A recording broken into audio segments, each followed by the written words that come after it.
Saksakallan gunarnavasya Vande Guru Sri Charanaravindan.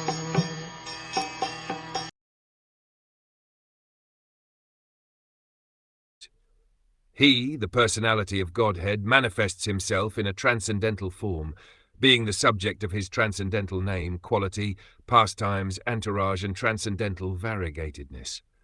Although he is unaffected by all such activities, he appears to be so engaged. Whenever there is a need of material creation, the transcendental personality of Godhead accepts forms in the material world for creation, maintenance, and destruction. One should be intelligent enough to know his activities in truth, and not be biased to conclude that he descends to the material world by accepting a form created by material nature.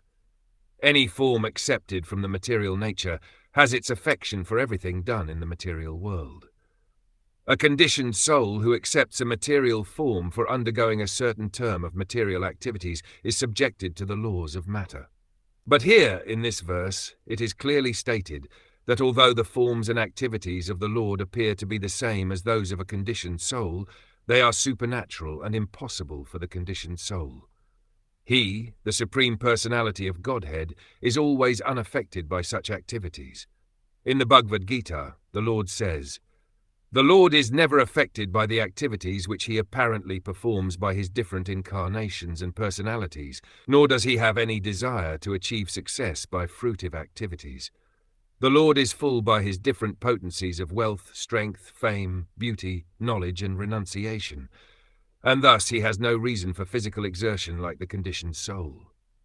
Therefore, an intelligent person who can distinguish between the transcendental activities of the Lord and the activities of the conditioned souls is also not bound by the reactions of activities. The Lord as Vishnu, Brahma and Shiva conducts the three modes of material nature. From Vishnu is born Brahma, and from Brahma is born Shiva. Sometimes Brahma is a separated part of Vishnu, and sometimes Brahma is Vishnu himself. Thus Brahma creates the different species of life all over the universe, which means that the Lord creates the whole manifestation either by himself or through the agency of his authorized deputies.